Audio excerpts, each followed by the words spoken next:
Rafael debía ser operado del corazón y antes de la operación lo llevan a un cuarto aparte y entra el cirujano. Y el cirujano empieza a conversar con Rafael y a decirle: yo sé que tú tienes miedo, no te voy a mentir, la operación es compleja y son diversos los riesgos que hay. Pero quiero que sepas que yo he hecho esto cientos de veces. Yo conozco perfectamente cada uno de los pasos. Puedes confiar en mí, estás en buenas manos. En ese momento, Rafael, quien estaba muy pero muy nervioso, respiró profundamente y pudo tener un poco de paz en su corazón antes de entrar a la cirugía. Y si nos damos cuenta, el cirujano no le dijo a Rafael: tranquilo, no te va a doler, o tranquilo, en 5 minutos sales de esto. El cirujano reconoció la realidad del proceso y en medio del proceso le dio razones a Rafael para confiar.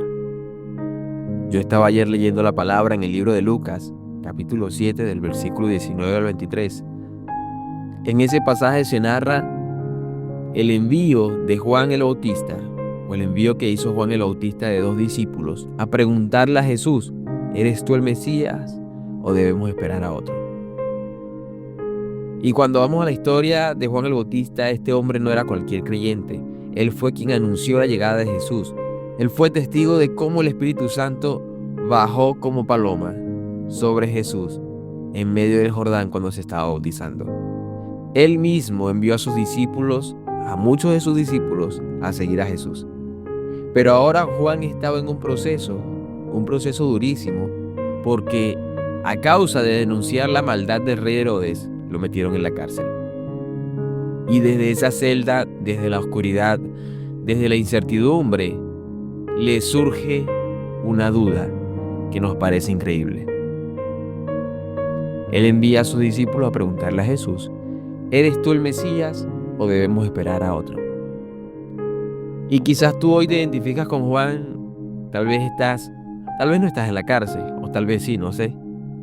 Pero estás viviendo un proceso muy difícil, un proceso inesperado, que te preguntas: ¿de verdad puse mi confianza en Dios? ¿De verdad estoy haciendo lo correcto al creer en el Señor? ¿Es verdad que Jesús se interesa por mí? ¿O fue algo que me enseñaron erróneamente? En medio de las situaciones difíciles, surgen preguntas en nuestra mente, surgen preguntas en nuestro corazón. De repente empezamos a cuestionarnos cosas que habíamos dado por sentado en el pasado.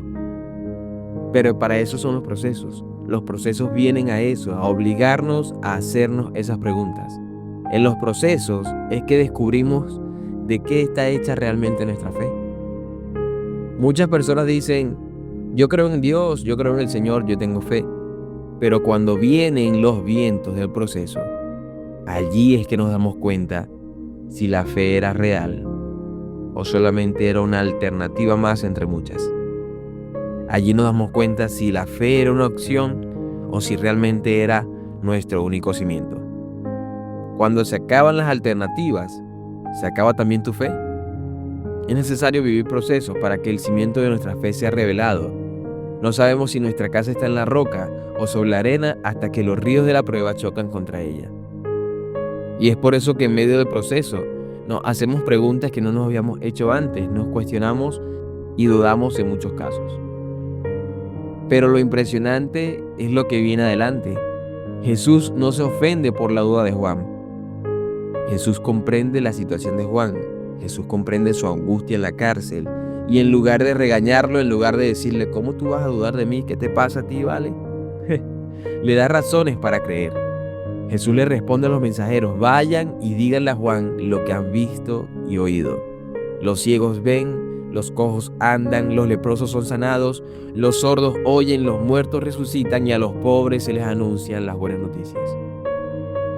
Jesús no le dio un sermón a Juan, le dio evidencias de que él era la persona que estaban esperando.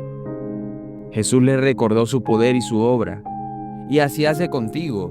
Cuando dudas, Él no te aparta, sino que te da razones para que vuelvas a anclar tu fe en la roca firme.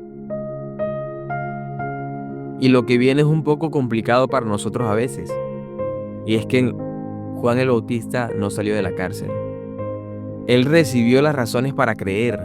Su fe fue fortalecida, pero el proceso no terminó como él quizás estaba esperando. Y posiblemente eso te pase a ti y me pase a mí. Oramos, clamamos y puede que el Señor no te saque de esa cárcel, no te saque del proceso de inmediato.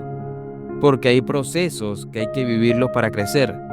Pero te aseguro algo, en medio de esa celda, en medio del proceso, el Señor te demostrará que está pendiente de ti, que tiene el control y sobre todo que tiene la sabiduría para guiarte.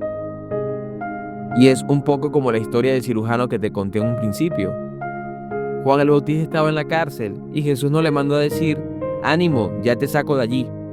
No, Jesús, el cirujano, le mandó el mensaje diciéndole: díganle a Juan lo que yo estoy haciendo. Los ciegos ven, los cojos andan. Juan, recuerda quién soy yo, recuerda mis credenciales. Confía en que yo estoy al control del proceso.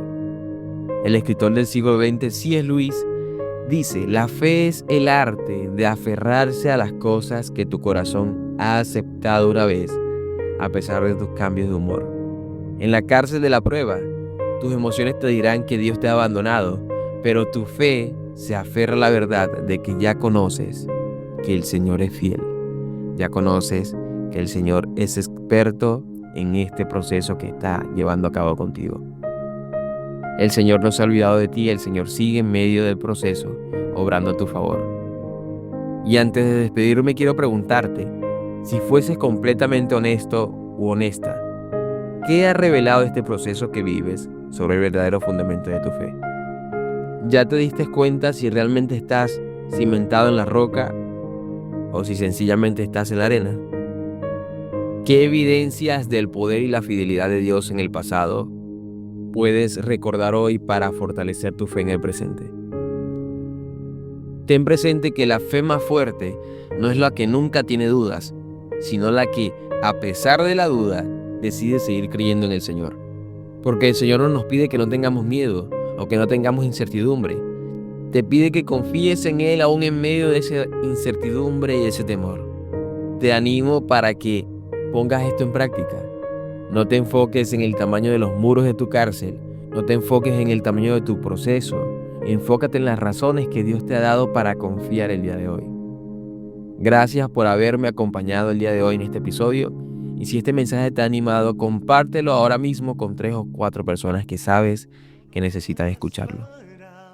Tú también puedes ser un mensajero o una mensajera de esperanza. Se despide tu amigo Nelson Marín, recordándote que todavía te queda Dios. Hay un sol que brilla, hay un nuevo amanecer.